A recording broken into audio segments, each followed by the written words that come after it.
2025年元月24号，我到永安湿地拍葡萄匈牙。这里有2只，一对。整个下午他们都在睡觉，动作很少，大家都等在那里，期待有一些动作。这一对葡萄匈牙应该算是葡萄匈牙与赤颈鸦的杂交种。头顶的白不够白，不够长，绿色宽眼袋也不够长。不过比起2023年台南海尾路渔温的杂交种葡萄匈牙，这2个特征都要明显多了。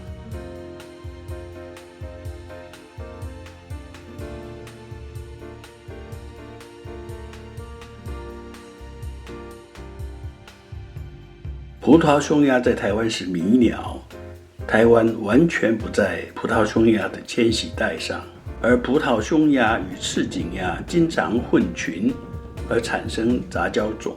也许杂交种的葡萄匈牙比较容易跟着赤颈鸦迁徙，可能因此这几年在台湾出现的葡萄匈牙大都是杂交种。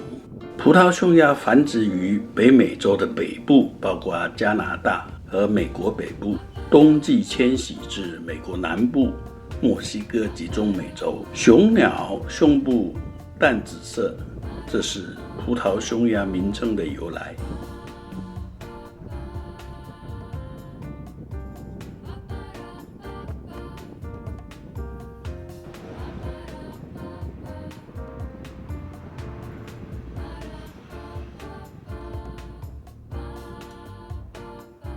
葡萄匈牙有一个有趣的生态行为，冬季会抢食其他潜水鸭类带到水面上的食物。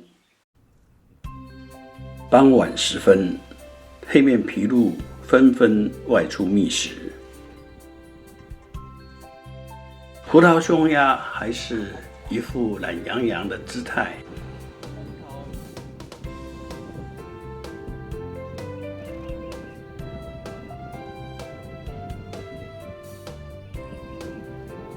感谢他们走了几步，今天就这么结束了。我不死心，第2天我又来了。今天有点可惜，他们暂时飞走了。黑面琵鹭仍然有100-200只，里海燕鸥小群活动，反嘴鸻还不少，高鞘鸻就在眼前爱爱。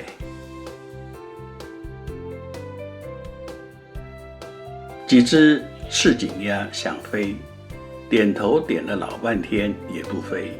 突然间，远处的苍鹭飞起来了。有野狗在狂追，有4-5只，满场跑，鸟都飞起来了。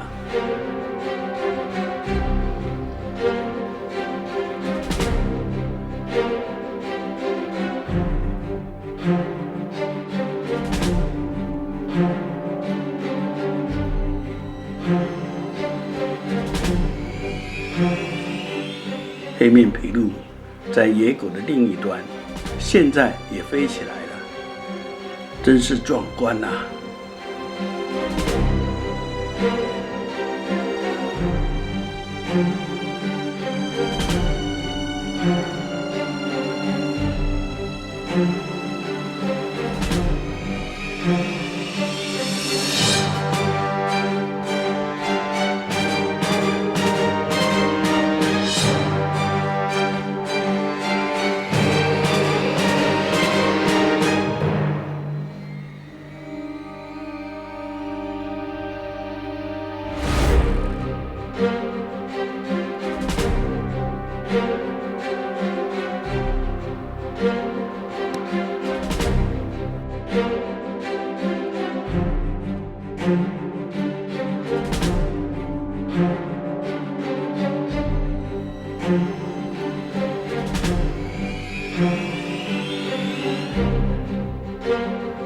鸭子比较有自信，在野狗的面前悠游。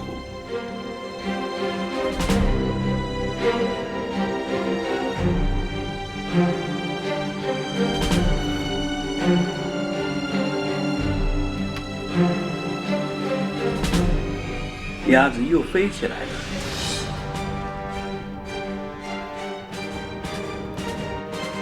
野狗越靠越近，每只野狗都很壮硕，战斗力破表。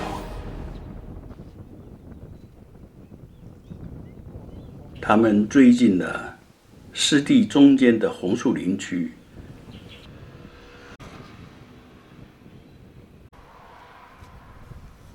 不一会儿，他们走出来了。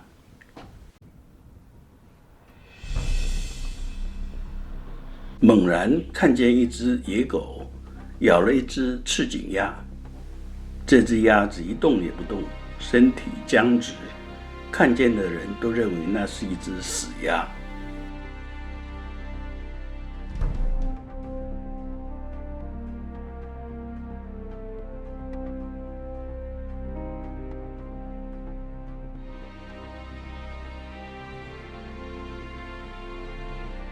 大黄狗轻咬了几下，好像没什么兴趣，就走了。鸭群还在飞。当我回过头来看那只鸭子时，它居然还活着，而且很精神，这太令人吃惊了。它居然会装死，而且装得很像。被咬了几下还没有反应，真是太厉害了。可惜没过几分钟，他就有点不行了，头抬起来又掉下去，挣扎了几分钟。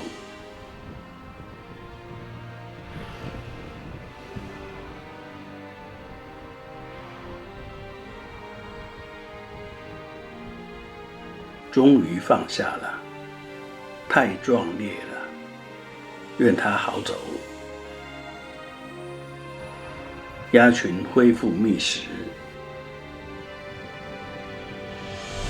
黑面琵鹭被吓得走了一大半，应该是飞到茄定湿地去了。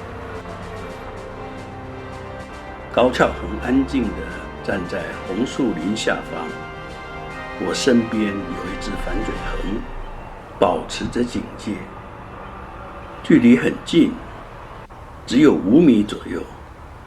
平时很少这么近看它。